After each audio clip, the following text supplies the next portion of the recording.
Can Thailand finally break free from the cycle of coups, court rulings, and caretaker governments? Or are the old powers still too strong to beat? On February the 8th, Thais vote in a snap election and a constitutional reform that could redefine the country's political future. Rebranded, the reformists are back, but the clashes with Cambodia have emboldened the conservatives. And for the first time in more than a decade, the country's military-appointed Senate won't be picking the Prime Minister. I'm Manijan Ayannat, and today's newsmaker is Thailand's elections.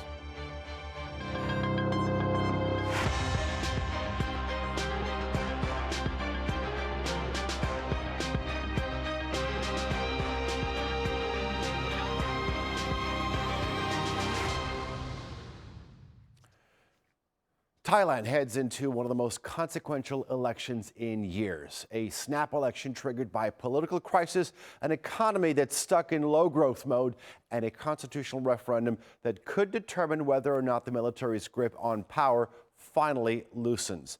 The incumbent Bhumjaithai Party, led by Prime Minister Anutin Charnvirakul, is hoping because of the recent border flare-up with Cambodia, nationalism and stability will carry him over the line.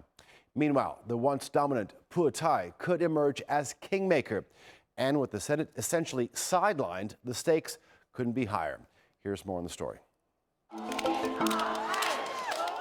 In Thailand, political power is quicksand, and winning an election is only half the story.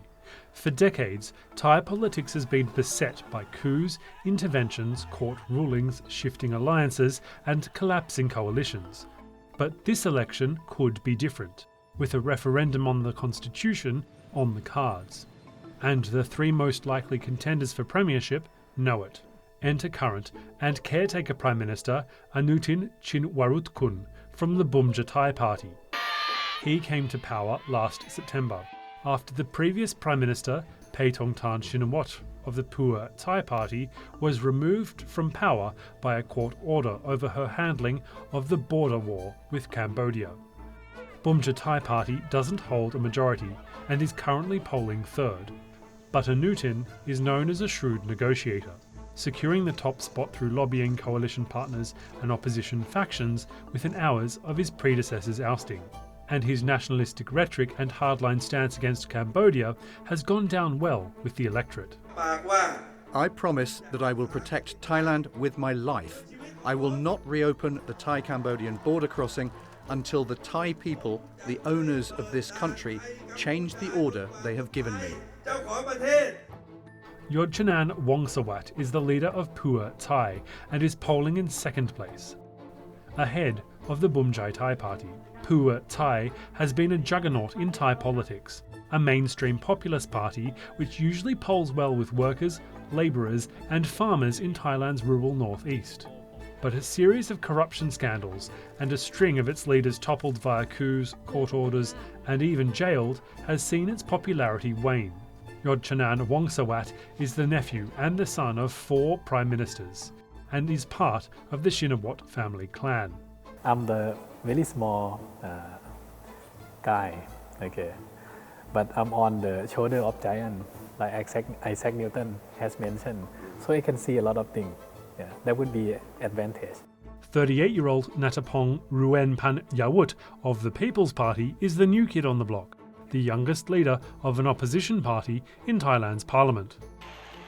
The People's Party is both progressive and reformist and is currently leading in opinion polls, but it faces an uphill battle to win power, even if it ends up winning the most seats.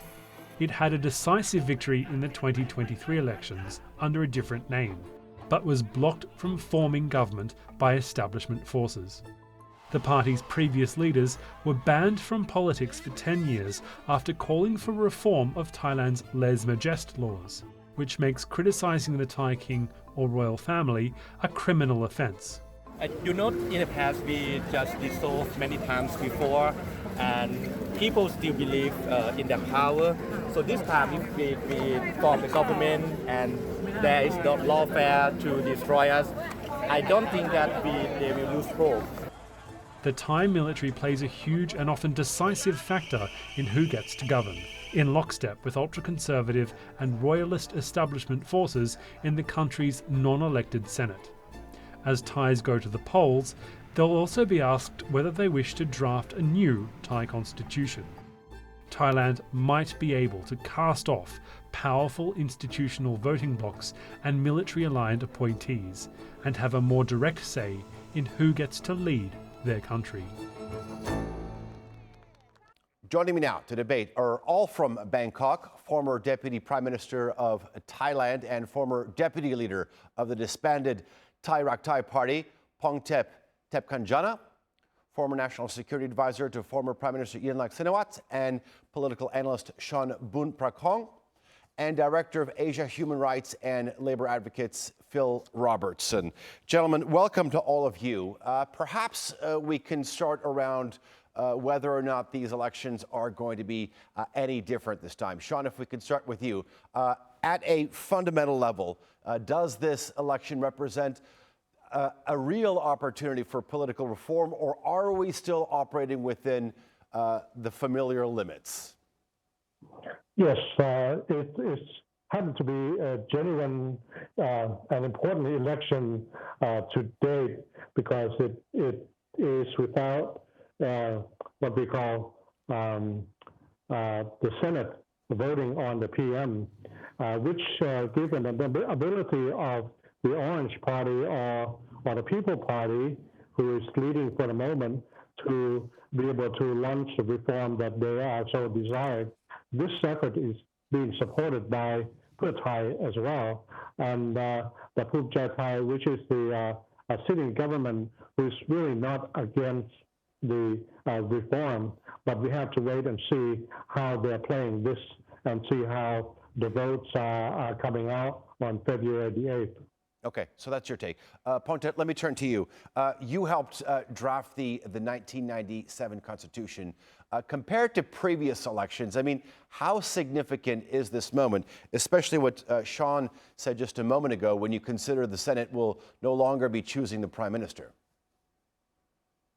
This is, I think, the first time that the party with the progressive reform policy has the opportunity to become the leading party in the next government. Mm-hmm. Because before this time, Thai Rak Thai or subsequent parties of Thai Rak Thai always won, except the last election. Yeah. But this time, the People's Party is one of the three parties which is vying for the first place in this general election. So if the People's Party wins, especially with the big margin, I believe that they will have a very good opportunity to form the next government, because the Senate will have no longer says in the voting for the next Prime Minister.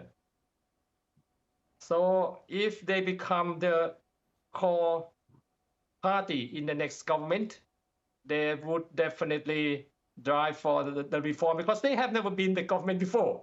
Mm-hmm. Pheu Thai Party and Bhumjaithai Party have been the governments for so many times.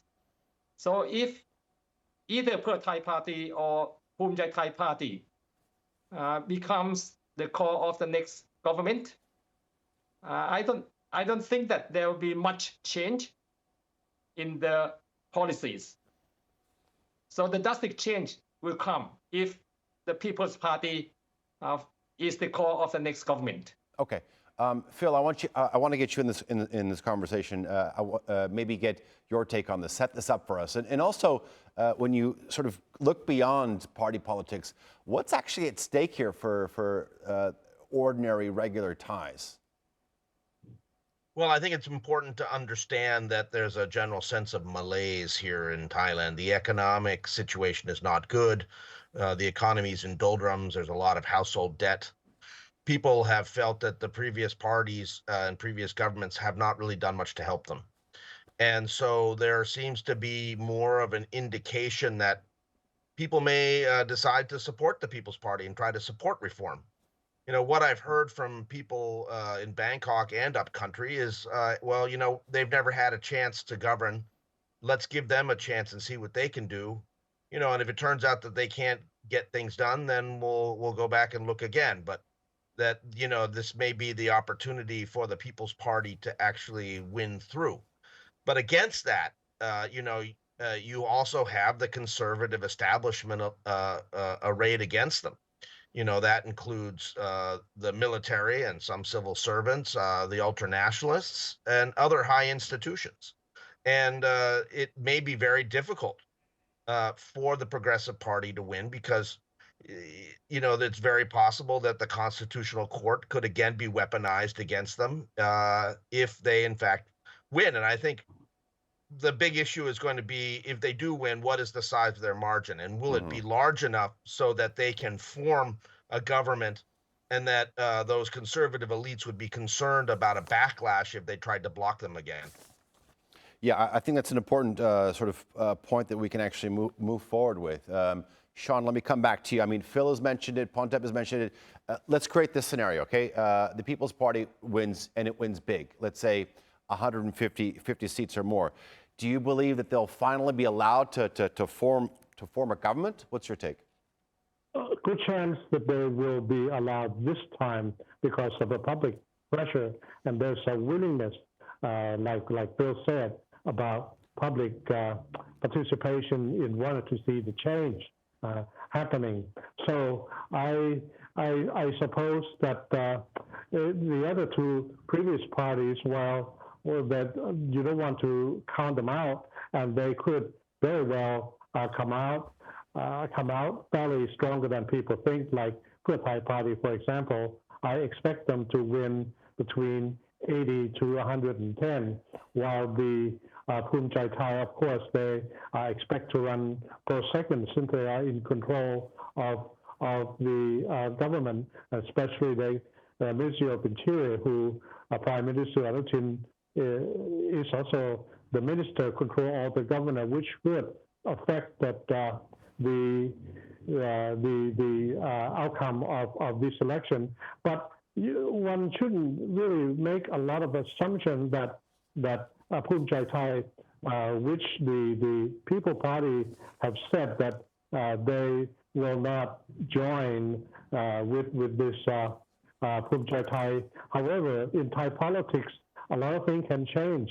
And being an inexperienced party, it can actually happen that they could come back and join it, even if in principle they said they would not join. Okay, Phil, let me come back to you for just a moment. I mean, when you look at sort of what's happened in the country's past, especially to move forward, do you see legal or judicial risks sort of looming again for the PP leadership? Well, there is a case that has been parked at the National Anti-Corruption Commission for a while that would go against 44 MPs and leaders of the People's Party. This is connected to the parliamentary resolution about amending Article 112 of the Criminal Code. This has happened. And that was the thing that was used to take down the Move Forward Party, to dissolve the Move Forward Party. And it's possible that this may be brought up again to try to decapitate the party. And I think if that happens, I think there's going to be real outrage on the streets, especially if the People's Party wins a significant majority and are positioned to form the government with the support of Pheu Thai or others. I will say that Pheu Thai may play it either way. I mean, I think Pheu Thai is very keen to get into the government, and they're going to figure out what they can do depending on the results. They may be the kingmaker in terms of the competition between the conservatives of Bhumjaithai and the progressives of the People's Party. Okay, Sean, I know that you're agreeing with that, but Phongthep, if I could actually sort of get your take on whether or not Pheu Thai is kingmaker this time around. I expect that the first three parties will gain around 400 seats. Okay. So the first party with the second or the third will be enough to gain the majority of the seats in the House. So, but for the second and the third party, not certain yet whether if they combine will exceed the 200 seats, which is the majority in the House. So it depends. Okay. If Pheu Thai does not come first, right? If Pheu Thai does not come first, and between Bhumjaithai and the People's Party, I tend to believe that the People's Party will gain more seats than Bhumjaithai. In that case, if Pheu Thai does not come first and the People's Party come first, I think it is more likely than not that Pheu Thai will decide to join People's Party, not Bhumjaithai's party. Okay. Phil, and you agree with that sort of distribution? Well, I think that the go ahead. There's a kind of scenario which the coalition partner could be either both, but like I said, it depends on the number of the votes coming up on the February the 8th. So it's an iffy situation for all three parties. With different combination, we don't really know for now. But for the moment, the People Party seems to have the momentum, and is trendy, and of course the change that the people want.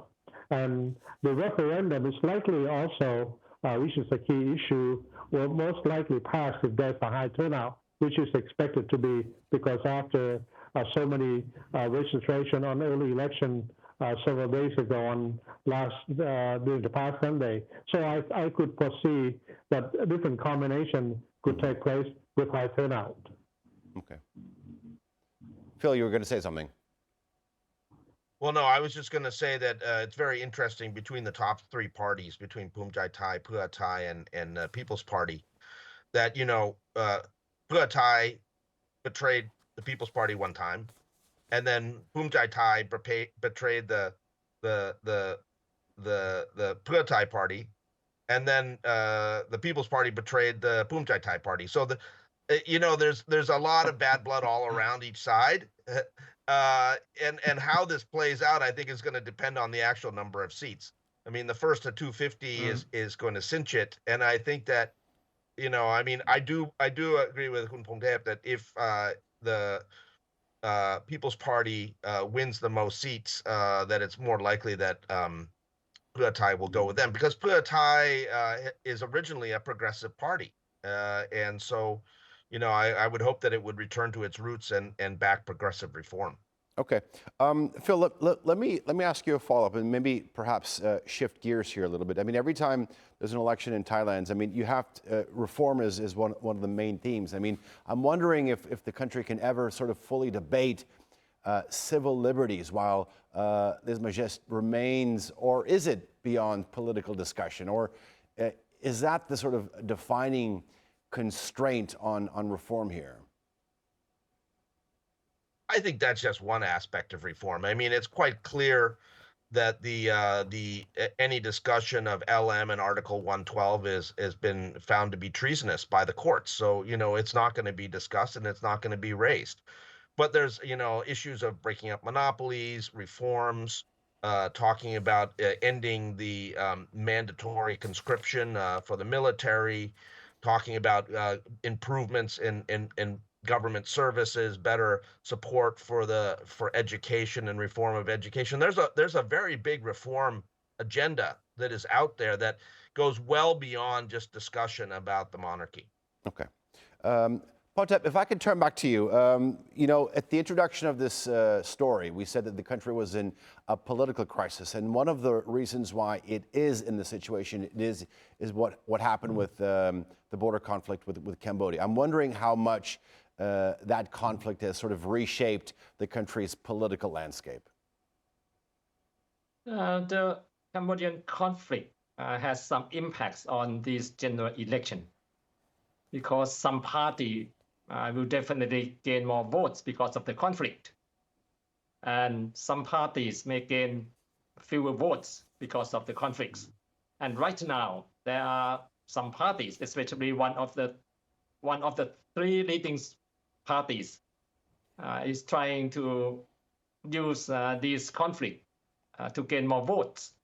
At the same time, they try to blame the other parties on this issue as well. So of course, especially in some border areas near the northeastern, where we have fighting there, of course, the conflict will have high impact on the voters. Okay. Sean, if you can maybe come in. Yes, I could be a little bit more direct than Mr. Phongthep, who is very diplomatic on this issue. The party that is more involved in pumping its chest is actually the government party. Is Mr. Anutin and Bhumjaithai, and they are close themselves with a little bit of a nationalistic flavor, but also there could be a new rise in the South where the Orange Party happened to take a stronghold in the last election as a representation of the old Democratic Party led by the former PM Abhisit, which is getting a substantial vote. They could make between 30 or 50 votes in the South and cutting on the lead of the People Party. So that is something, the equation with the Conservative. They could also be a kingmaker to the Orange Party. We don't really know how this Conservative wing of Thai election, how they would play. And so that's the issue, which is a second kingmaker party, which happened to be the Democratic Party for now, anyway, for this election. Okay. Phil, I'm wondering if sort of national mobilizations during sort of crises like this, typically they come at the expense of civil liberties in Thailand. Well, I mean, where we've had that kind of mobilization, yes. I mean, we have seen erosion of civil liberties. During the conflict, we saw death threats against various different civil society leaders who were speaking out on the Cambodia conflict and urging peace. There was attack against Human Rights Watch's Sunai Pasuk and Senator Angkana Nilapayjit. It was so bad that they actually had to go to the national police chief and ask for protection. So fortunately there was no violence, but there were a lot of threats, and that sort of thing is very, very concerning. But I think what's happening here, Anutin is a bit desperate. He's trying to play that nationalist card to try to consolidate the conservatives behind his leadership. And so he's claiming that the People's Party leader wasn't standing the right way when the national anthem was being played. And he's claiming that, Pheu Thai Party and People's Party are the parties that the Cambodian government wants to win the election. I mean, it's just, he's just making stuff up as he goes along and trying to appeal to these ultra nationalists. And it's rather shameful. Okay. Phongthep, is the Prime Minister walking a fine line here? Yeah, I think he is applying the nationalism for his own party, but at the same time, it's not good for Thailand and it's not good for the Thai people. So I wish he does not succeed by using these tactics. Just part of the political. Furthermore, in terms of the fourth and fifth parties, I think the Democrats and Kla Tham will become the fourth and the fifth. I don't know which one will come fourth and which will come fifth. They will gain around 50 to 60 seats. So, but the Democrats said that they would not join the government, which has Kla Tham as a part. So, and Kla Tham definitely would like to join Bhumjaithai Party, because right now Kla Tham is also a coalition government. So we have to see.